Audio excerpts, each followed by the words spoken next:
everybody, and welcome back to another episode of the Apex F1 podcast. I'm Meredith, and I'm joined by my co-host Paul today. Hey, everybody, it's Paul. How are you? Hope everybody's had a great weekend.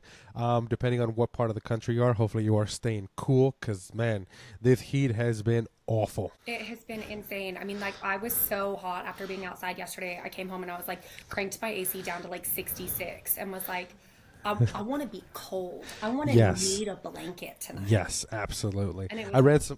I ran some errands earlier today and my car said 106. I was like, oh, this is stupid. Oh, and I don't know what the weather's been like up in Memphis, but in addition to the heat, down here in Houston, we've had absolutely insane humidity. It is just so soggy and stagnant. I'm like, oh. Yeah, the humidity here is awful. That's the worst part yet. I'm like, what are we going to be doing in August when it's really bad out? Yeah, I'm not looking forward to it. Oh. Well, obviously we are missing our third co-host. Our boy Josh picked up an extra shift, so he is getting that overtime, making that extra money. So good. I know. How lame is he for that? Lame. It's because we're working on booking our European vacations, and I'm pretty sure him and Courtney picked Greece. So he needs to pick up as many overtime shifts as possible. He definitely needs to work. But I'm on the opposite end. So, it's we have my sister's wedding in Italy, but we have our other friend's wedding who is supposed to be in Greece, may or may not be happening, may or may not be postponed. So over the weekend when we were at a dinner on Friday night, I was like, hey Joe, thoughts on going to Baku before Kat's wedding if we don't go to Greece, if that ceremony gets postponed. And he was like, oh, for sure, done. So we're at dinner. Easy. We're talking to our friend Zach, who lived over there for a while. He's lived all over the world for his job. So I'm like, oh, Zach, we're going to Baku for sure. Joe's in. And he was like, hell no. Really? And he was like, have you not seen what is happening in that part of the globe right now? And I'm like, da-ba-da, blissfully unaware. No, what's going on? And he's like, yeah, Meredith, absolutely not. Look at where Azerbaijan is on a map and maybe reconsider for a little while. And I was like, so you're saying Singapore? And he was like, absolutely. Yes, Singapore. So, I'm going to have to figure out where it is on the map because I mean, you hear about Iran and Israel and all that, but I never thought Baku and Azerbaijan would be in the mix. Pretty close. It's pretty close. Wow. I looked it up on a map. I didn't know where it was, but I was like, well, Singapore's really far from there. So now, as of this morning, I road mapped out, well, what could it look like if we get, I know, I see. This good dog. Dog. He just stands there and looks out the window with his toy in his mouth just in case. Just a good dog. Yeah, so now I'm full sights set on Singapore. So I'm like, okay, so after my sister's wedding, we can stay and hang out in Italy for a couple of days. And then I've already looked at if we fly over to Singapore, fly on this day. Paddock Club tickets for Friday are $3,000. A lot. U.S. dollars? Yeah, U.S. dollars. Oh, a lot. Man. But in the grand scheme of things, I'm like, well, we're just using airline points. I've got hotel points for our hotels. So I'm like, the general admission ticket for the rest of the weekend is only $200. So That's not bad. So I'm like, okay, well, maybe we do Paddock Club Friday and then just do the GA Saturday, Sunday. I'm like, that. And then total said and done, it's $3,200 for a race weekend that includes a paddock experience that once again, here in the U.S. would cost $10,000 easy. Yeah, easy. So I'm like, scheming. Maybe I need to be picking up some overtime shifts too. But yeah, so hopefully you guys are able to get that figured out. That would be nice. I know. It's crazy. It's kind of getting down to the wire where I'm like, okay, within the next week, we're making decisions and getting stuff booked, and we're just going to commit to a plan. And if other people's plans change, so be it. We're committed to this plan. Speaking of that, it's crazy how expensive Formula One is as compared to other motorsports series. My brother and I are planning to go to Nashville at the end of August. I mean, grandstand tickets are $70, and then a paddock pass is $100. Yeah. So for $200, let's just round up, you get a paddock pass and grandstand tickets. And the grandstand tickets are Indy Next on Saturday and the regular Indy race on Sunday. I was like, man. It is wild. I did a VIP ticket package for Laguna Seca, which is at the end of July at WeatherTech Raceway. And I was like, yeah, it's going all out with a VIP package with food and drink included in an AC facility with we've got this really cool rooftop vantage point and get to do paddock tour and all that stuff. Those tickets were $600 a piece. You can't even get a grandstand seat at COTA for 3 days for $600. So I was No. like, yeah, this is a no-brainer, especially because this is my first IndyCar race experience. I was like, okay, let me like start off with like a nicer one and then learn the ropes of like now same thing with like Coda. I used to buy nicer seats at Coda, and now I'm like full on GA, love general admission experience at Coda. So I'm like, okay, well, let me start with something that's like I show up and everything is done for me, and then I can learn the ropes and then like work my way down to like general admission. Right. I think that's the best part. It's the experience. You Right. live and you learn, and you try to figure it out along the way. Absolutely. Well, and like this one, our friend Gary is coming to the race with us, and he has planned like really nice golf course experiences for us to go play when we're in Carmel. So since he picked really nice golf courses for us to go play, I was like, okay, well, let me get a nicer ticket package since like, Sure. he's gone out of his way to like plan these really nice golf courses. I'll go out of my way and plan like really nice race experience for him. Yeah. He went to the Lone Star Le Mans with me last year because Joe was out of town, and he's like, I don't watch car racing, but you know, I'll come with you. I don't mind. And Such a thick Southern accent. if you ever get to meet Gary, you will be like, my God, that was so spot on. Leah and Aaron, Yeah. when they heard me on Podium Pop's podcast, they were like, oh my God, it sounds just like Gary. They were like, it really does. Yeah, that's awesome. But hey, let's briefly talk about the video we woke up to this morning. You want to talk about that? Oh my gosh, Valtteri, what are you doing to us? Ah, gosh. So for those of you who don't know, he kind of put this teaser of the wacky videos that he does of him walking towards a Cadillac. It's an SUV, and he's like, "Ooh, Cadillac!"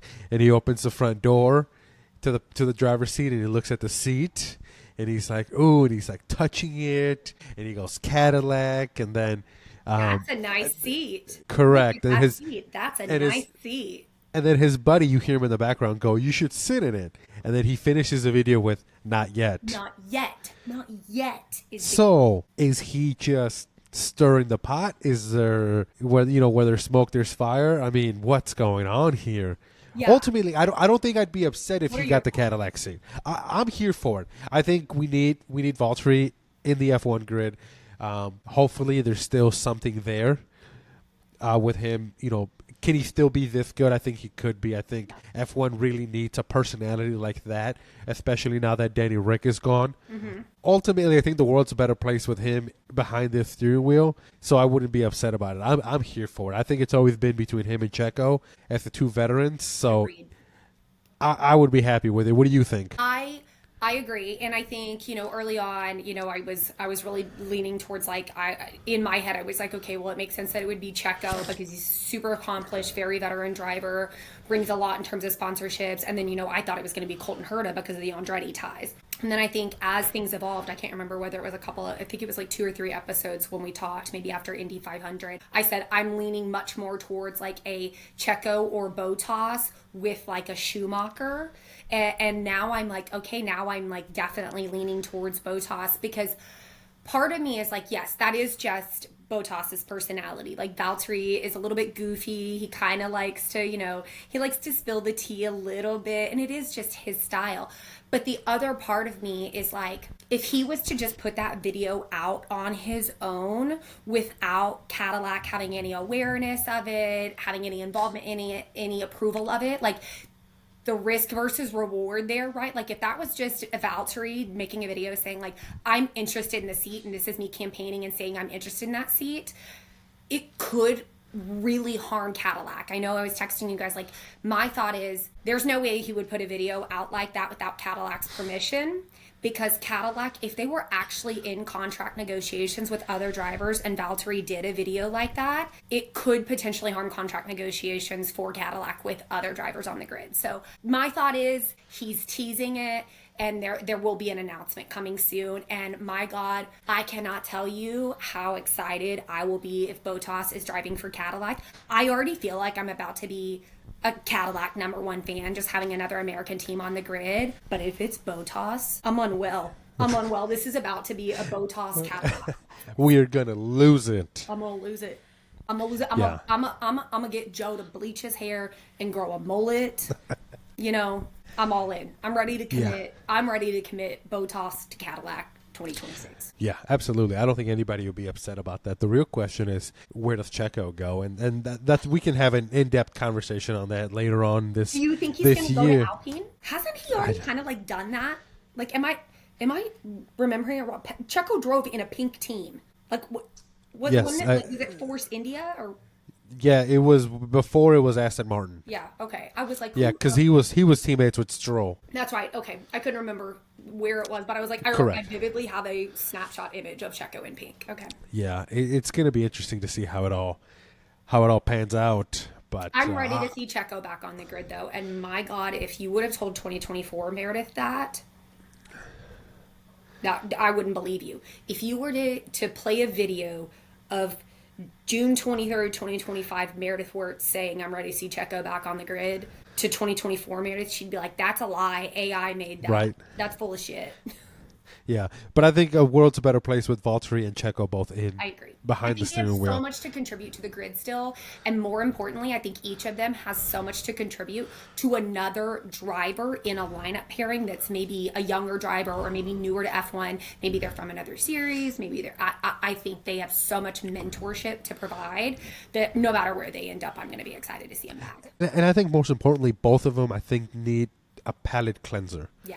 They both had some pretty rough last couple years, and I think they want to, and I think they should, like I said, cleanse their palate and end on a better note. I agree. I also think that there's a piece of me that I want them to leave on their terms. Like, yes. Whenever everything went down with Valtteri, with, George coming over to Mercedes, I remember being pretty shocked by it. And there was a race. So it was after it was announced, and Valtteri already knew he wasn't going to be racing. He didn't have a home on the grid the next year, and they gave team orders, and Valtteri basically gave him the middle finger and was like, no, I'm going to do me. And he did. And I think he deserves that. And he was a really great teammate to Lewis Hamilton for a long time, and he is a phenomenal driver. And same thing with Checo. We all know the second seat curse. Checo's a phenomenal driver. I would like to see both of them rewrite their endings on their terms for them to find their way out. Absolutely. I couldn't agree more with you. So we can only see what happens in the next few months. Oh, I can't wait. It's gonna be a fun summer for sure. It is. It's going to be a fun summer. And speaking of summer, we are in the peak of our summer racing. We are headed into the Austrian Grand Prix at the iconic Red Bull Ring in Spielberg, Austria. What are your thoughts on this track?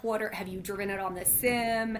Tell me your thoughts on the track. Yeah, I've driven it on a sim. Nothing crazy. It's pretty straight and standard. It's a short track for sure, but definitely the Red Bull fans show out in this track for sure. So ultimately, it's just a great weekend. A lot of passion behind that. So I'm really looking forward to it. Yeah, Joe and I went last year, and I will tell you, like, having gone to Zandvoort, where obviously home of the Dutch, and like Max being at the peak of his career, like, was an amazing experience. But also going to Austria last year and going to a race at Red Bull Ring, I would definitely say it's one of the most iconic tracks just to see. Like, there is something about being tucked away in the mountains of Austria. You are relatively disconnected from society. Really? It is not super easy to get to. Like, if you fly into Vienna, Austria, it's about a 2.5 hour drive out to the track. So we opted to fly into Graz, Austria, which is a little bit closer. It's only about an hour and 20 minutes, hour and a half away from Red Bull Ring. But you're not like staying in towns out there. Like, these are literally like little villages. So in terms of lodging, your options are really like stay in one of the bigger towns and be ready to drive every day or take shuttles every day, or you stay out by the track. Those hotels book up so fast. Hotels, Airbnbs, they're all booked up over a year in advance. So really, your other option is the camping. Okay. I gotta tell you, I'm not a huge camping girl. Like, I can struggle through it, like if I'm gonna go on like a river float trip. But when we looked at the accommodation options and like how expensive they were out there and like the drive time, we just said, like, let's just make the commitment and let's camp. And we've done a lot of stuff through P1 Travel, and I know I've talked about it before, but like, they made it absolutely seamless. So we showed up, we flew to Graz, Austria, we picked up our rental car, we drove out to the campsite. Like, it was super late. We also got there on a Friday night. So we traveled Friday, we missed free practice sessions on Friday, and got there late Friday night. We walk up about sunset time, sun setting on the mountains of Austria, and you walk out and you just see this sea of orange tents. So like on one side of the campground, you can do like your campers, and they're all on the back that have like people that pull in their campers. And then the other side is tents, and they set up, they're two different sizes of tents. They literally do everything. You show up, Really? tent is set up, your cot is set up in your tent, your sleeping bag is in there for you, they have a light ready for you. If you got one with electricity, they've got the thing outside your tent, which, like, the biggest mishap on my part was not thinking about the fact I needed to bring an extension cord. So Okay. we're like bumming extension cords off people all weekend.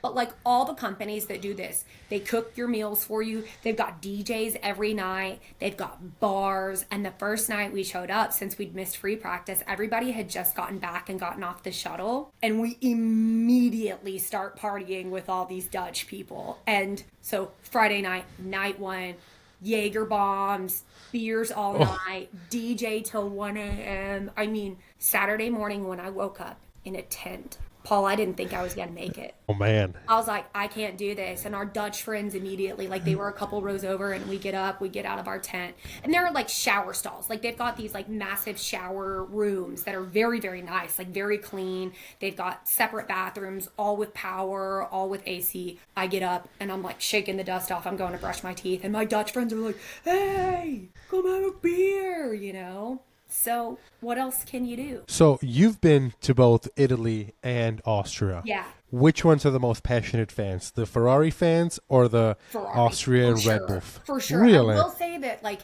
you know, maybe I would have felt different. I'm like looking at the picture on my Austria shelf from over there.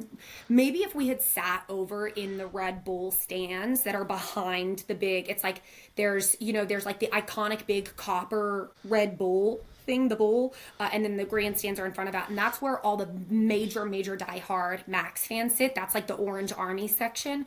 We sat coming down, it was like you got turn one, and then it's like the big long straight that goes into turn three. We sat towards the end because we wanted to see where they were kind of coming up the hill and the action at turn three. And Okay. so we sat there so that we could see everything and see all the different vantage points. We wanted to see the action at turn three. We wanted to be able to see the cars come back down. And so I think based on where we sat, you definitely feel the Max fans for sure. You feel the Red Bull fans in general, but maybe if we had been over in the Orange Army grandstand, It would have been different. yeah, but I mean, the reality is Tifosi, where no matter where you go, you feel the Tifosi. And so feeling that at Monza, you're going to feel it everywhere. So it was just a little bit different. But in terms of like what it's like being at the track, Austria is really hot. It is really hot. It's in the middle of nowhere. So when it's kind of like a lot of these days. You go there, you're at the track all day. But I will say there was like limited shade at Austria. So our grandstands were not covered, so that sun is beating down on you. So in between rounds, you are like fighting for that shade. And there are these giant covered pavilions where people are stacked at these picnic tables. So like if you are going to Austria this year, pack your patience, take a deck of cards, take your power banks, take a backup fan. The water refill lines were absolutely amazing, and the water was nice and cold, which was fantastic. But it is long days with limited shade structures, so it is definitely a different experience. But most of the shuttles that take you from either your campground or other places have air conditioning and little chargers on those buses, so that's a really great part of it. Yeah, I'm sure that definitely helps. Huge. But the days out there are long. They're a lot of fun. I will say the fans were a lot friendlier in Austria.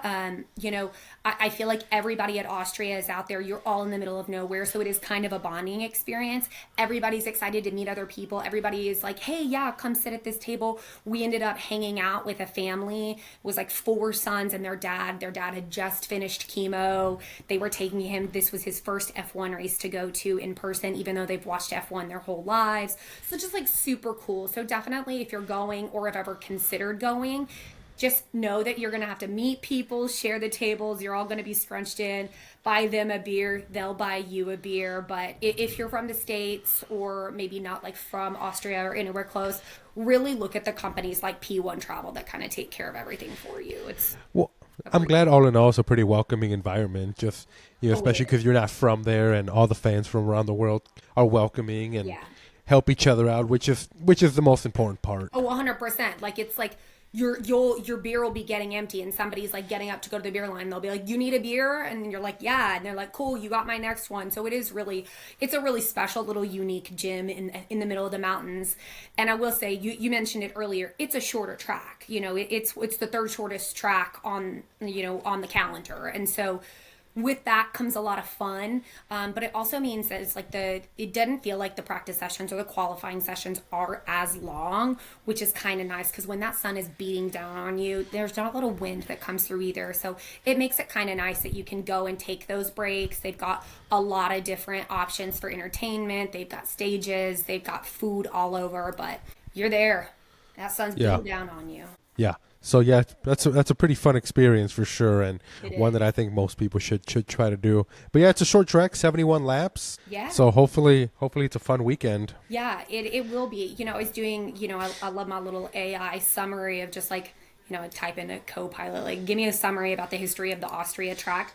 I actually did not know the history behind the name and how it became the Red Bull Ring. Did you know that? No. Like, do you know the story of it? Okay, so no.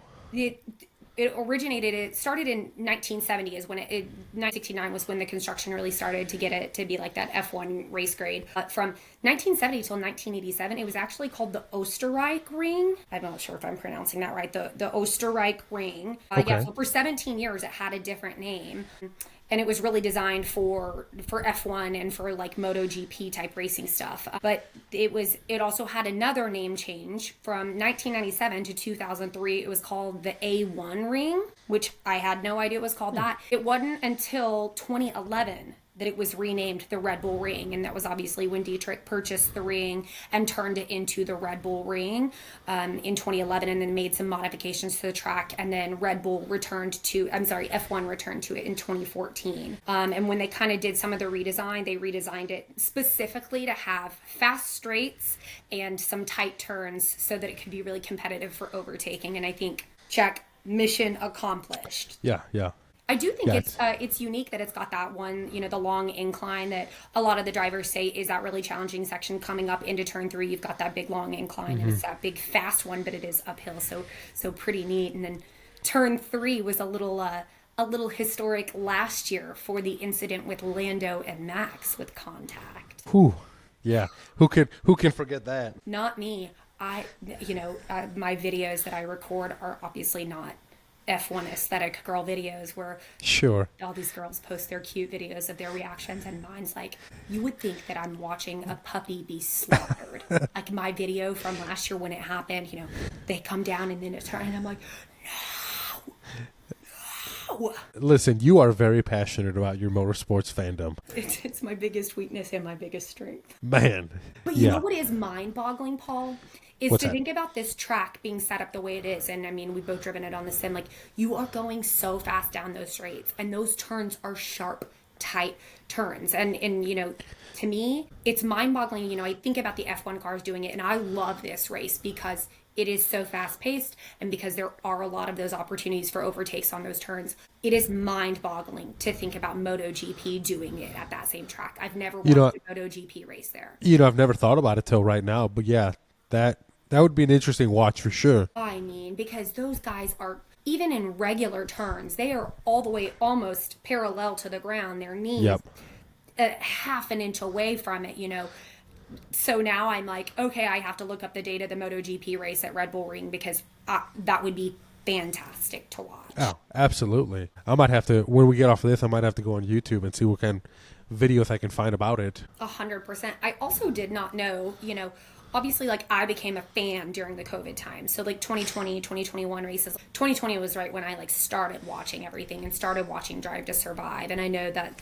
that's kind of right around when you watched. I didn't know that Red Bull Ring actually hosted 2 races on the calendar in 2020 and 2021 because of COVID and the restrictions with travel. Those years, they both had 2 GPs at that track called the Austrian Grand Prix. And I'm like, maybe I just didn't pick up on that when I was watching it back then, but I was like, oh, well, that would make sense because they could stay in a closer geographical area rather than getting on the plane and traveling everywhere during a pandemic year or so. Yeah, thinking back, I didn't remember that until just now that you mentioned it. I mean, yeah. Hey, this is why we have AI, right, to help us. Absolutely. Little fun fact for you guys. Yeah, absolutely. And, I know we're coming off the coattails of George Russell winning in Canada.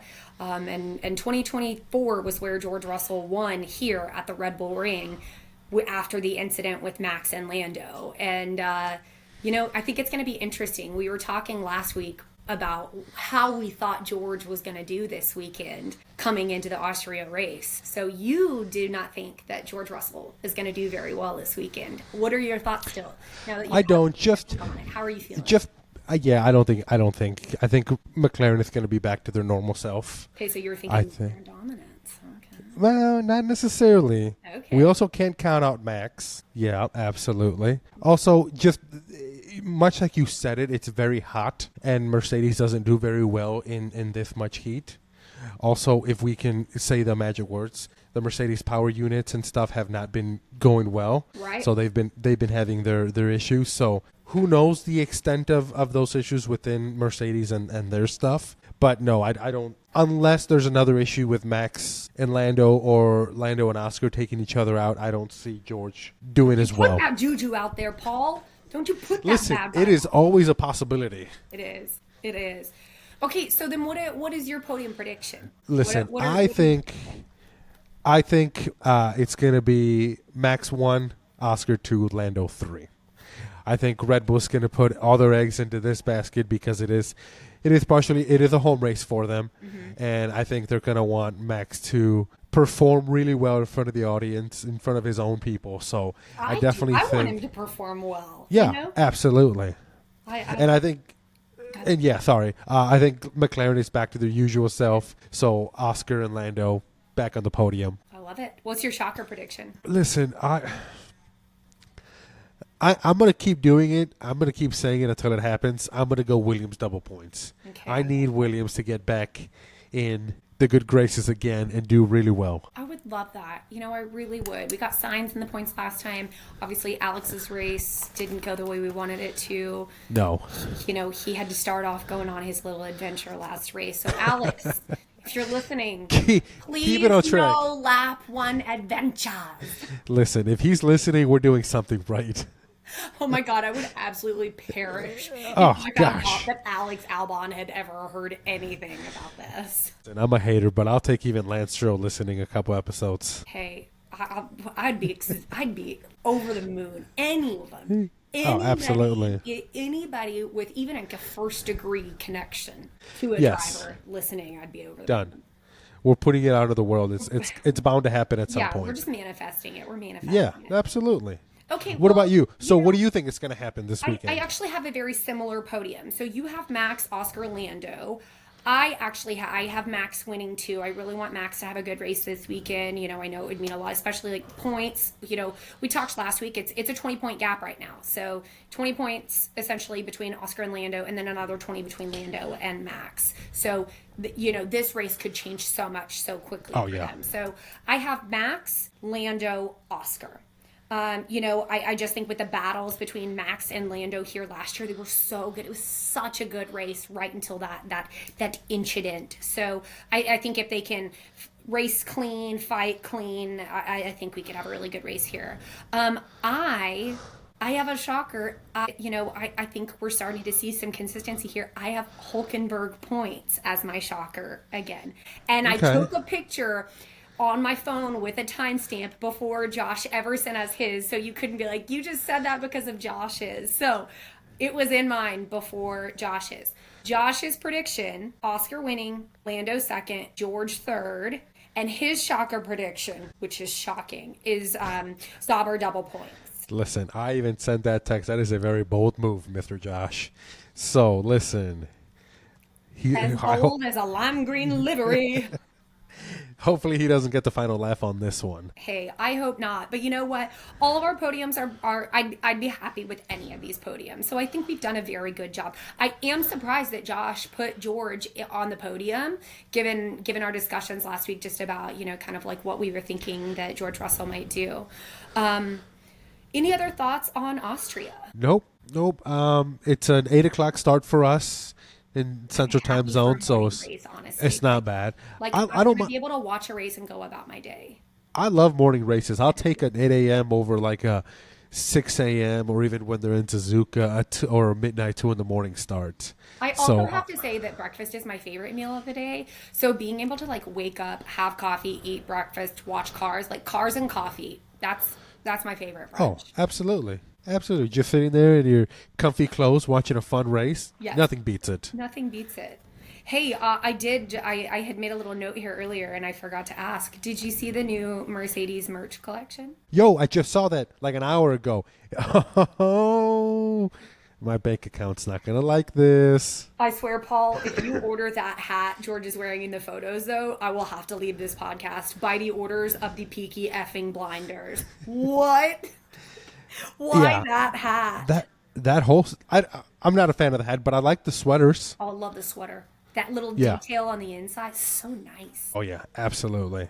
Yeah, it was super cool. Very English regal. Well, by the way, I forgot to add this to the group chat. Did you know that after last race, after Kimi's podium, his mom told him he couldn't go out and celebrate? Because he still had finals. Because he had finals the next day. And the paparazzi caught him outside of school as he was walking out of the finals. What a wholesome moment, and also level of maturity on his end. Right. I don't think at 18 or 19, whatever old he is, to be that mature and be able to handle that. I wouldn't. I'd be like, I don't need these finals. I don't care about these finals. I'm already a Formula One driver. I've made more in this 1 year as an 18-year-old Formula One driver than I could imagine in an entire cumulative career for myself. I'd be like, I don't care about these finals. Could you imagine that conversation? Everyone is going out partying and drinking, and he's like, I can't. My mom says I got to go home, guys. And I do my flashcards. You know what that reminded me of? I don't know if you're a big NBA fan, but the Oklahoma City Thunder won Game 7 yesterday to be NBA champions. Oh, did they? How exciting. And so the team is relatively young, in their early 20s. So you know how when they win a championship, there's champagne and beer everywhere? Right. These guys are so young and so don't have many life experiences, they didn't know what to do with the champagne. Oh. I don't know what to do with my hand. They literally had the bottle. They popped the cork, and they're like, we're waiting for the stuff to come out. So one of the older guys on the team was like, so put your thumb and shake it. It was such a wholesome moment because these young guys that have never partied like this, they're like, we don't know what to do right now. So it just reminded me of that whole Kimi moment. It's just, like, you never realize. Wholesome Sundays, Paul. I was shotgunning beers on the golf course, not having a wholesome Sunday. Sometimes I just love a Sunday fun day. Listen, there's Sunday fun day, and then there's what you did this weekend. For those of you who don't know, her and her husband had a golf tournament this weekend, and needless to say, she went all out. Her liver is quivering right now just hearing these stories back. It is. Things were a little feral out there. Plus, with that Texas heat, I mean, those drinks just go down even smoother. And then we were on a rain delay, and it was only supposed to be 10 minutes, and it was supposed to move through. So we all just stayed out on the course, and we're like over just by like the bathroom. And one of our bartenders, Danny, had the bar set up, and she was like, well, bar's still open, Don't tempt me with a good time. Yeah, so what are we going to do? There's a rain delay. All the golfers are there. What else could we do but take fireball shots? Yes. Shotgun beers. Now, did the golf game get better with as many shotgun beers as we did? Well, fortunately, I wasn't playing. I was just cheering on. So, my cheering got a lot better. And the rain actually moved out really quickly. The rain was gone in like 10 minutes, but it was lightning so bad. And then it was like we'd get the 30-minute delay. So we all finally said, okay, let's come in. Because at 27 minutes, another lightning strike hit in the area. So it was another 30 minutes. And it ended up being like over 2 hours of delays from the lightning. Oh, man. So a lot of the guys from the other club just said, we're forfeiting our matches. Like, we're just going to go home because we don't know when this is going to stop. So at that point, you know, it was open bar. All the boys were already there. So everybody just, like, once the lightning moved out, everybody just got on the golf carts and went out. And it was like, there were like 12 guys on a hole playing golf. Everybody's just following, cheering on. Sure. So, you know, we got the W in the end, beat the other club, and that was exciting. But I think we all won the fun tournament. So we're all winners in the end when it comes to the fun. Yeah. That's awesome. Yeah, but on the rain delay, the timing was kind of perfect for me because it was right when the Road America race was starting for IndyCar. So right when we all came back up to the patio, that's when the IndyCar race was starting. And I know you watched the IndyCar race as well. What were your thoughts on it? It was a fun race. Once again, Alex winning it all. Kind of getting tired of him winning, but all in all, it was good. It's a fun race. I mean, Indy, you truly never know what's going to happen. I really thought Pato was going to do a lot better than he did. But much as it is being a Pato fan, there's either a lot of excitement or just massive heartbreak. There's just no in between with him. There's no in between. But I was with you. I thought he was driving a really good race, and I thought we were going to get a Pato podium. But it is what it is. I'm not a huge Santino Ferrucci fan. Something about him has just rubbed me the wrong way. But I think I've decided I am a Santino Ferrucci fan after this weekend, because I don't know if you saw the clip of the fan that threw him a beer over the fence and Ferrucci just picks it up and shotguns it. And I was like, my brother in Christ, we are shotgun spirits. Listen, we need more of that in F1. We need more of these drivers showing that personality. Yeah. I need to see Lando shotgunning a beer. I would love to see it. I mean, I think the closest we've gotten to seeing some of that is like we see him out in nightclubs after, but I think like Lando at King's Day last year, everybody knows that Lando was having the time of his life. And like, I think they're humans too. So it's kind of fun to get to see that side of them just being like normal people, like normal younger people. As it should be. Yeah, like also imagine like my life partying with access to that much funds. It'd be a time. Oh no! Even now that I'm older, I don't think I could handle it. I'm going on a bit of a hiatus right now. There would be a lot of bad decisions being made. Okay, well, we did learn something yesterday that like I'm surprised you're even speaking to me today, because right at the beginning of the IndyCar race, they had Josh Jacobs, the Packers running back, in the 2-seater, you know, and I sent you the picture. I'm like, my gosh, so exciting. And I found out you hate the Packers. I mean, I should have put 2 and 2 together with you being a Bears fan, because like being a Bears fan is synonymous with hating the Packers. But I forgot. It escaped me. Yeah. And I love the Packers. Nope, can't stand them. And here's the funny part. I lived in Wisconsin for over 15 years. That's where I lived there before I moved down here to Memphis. So been there, hung out. A lot of my good friends are diehard Packer fans. So, just not a fan of the team. Hey, you know, it is what it is. I'll forgive you for being a Bears fan if you can forgive me for being a Packers fan too. We'll consider it. How about that? We'll agree to disagree for now. Sure. We can have a further discussion when we go to COTA this summer. Yeah, as long as you're not telling me you're like a Lions fan. Like that's where we'd have beef. No. Okay. But I don't hate the Lions, so like if they win, I'm okay with it. The Lions. They're just there. Yeah. But it's like, I feel like, especially for all my coworkers that live up in the area, like you're either a Packers fan, a Bears fan, or a Lions fan. It's just like up in the geography. You know, you kind of have to like pick one to commit to. And I'm always really interested by the people who pick the Lions that are like not from Detroit, but are just like from that area. My 2 favorite dates when it comes to football season are when the season starts, naturally, and when the Packers get eliminated from the playoffs. Those are my 2 favorite days of the year. Because the Bears aren't good enough to make the playoffs, so I have to live vicariously through other teams. So anytime the Packers get eliminated, it's a win for me.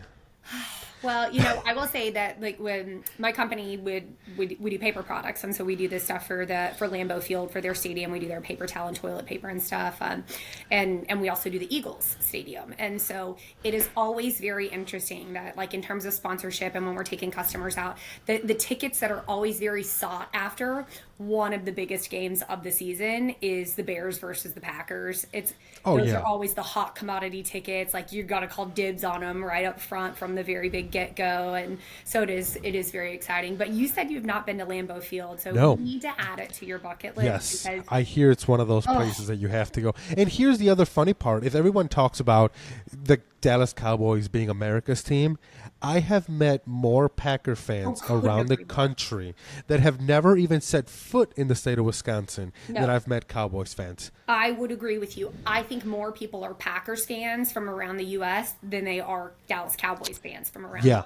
I think maybe at one point in time when the Cowboys had one very brief bright spotlight in their history. But I agree with you. Like, if you were to poll people now across the U.S., I would assume that there would be more Packers fans than Cowboys. I remember a few years ago I was in New York City, and I met a lady from Brooklyn, born and raised in Brooklyn, had never left Brooklyn or any of the 5 boroughs. She was a diehard Packer fan, knew every stat about the Packer, knew everything about it, but she had never set foot in Wisconsin. I was like, this is incredible. And everywhere I go, there's always a Packer bar somewhere. There's always a Packer fan somewhere. So, man, it breaks my heart to see that, but listen, the Packers are what they are. They've been good for years. And, my favorite day is when they get eliminated from the playoffs. You know, I went to, with our company having the manufacturing facility in Appleton right by Green Bay, last year we went for the season opener. And one of the most iconic moments of my life was standing on the rooftop of Lambeau and watching the fighter pilot fly over and the fireworks coming off, like, to the Star Spangled Banner. I was like, I've never been more American than this. Oh, yeah. I was like, I love this. Even if I wasn't a Packers fan, that would have converted me right there. It was such a cool, iconic moment. Also, going to a Packers game, even if you're not a Packers fan, like my husband's a diehard Seahawks fan, and the first time we ever went to Lambeau was for a Packers-Seahawks game, and you go to a Texans game here in Houston, if you're not a Texans fan, they're going to heckle you. Like, they're not the nicest fans.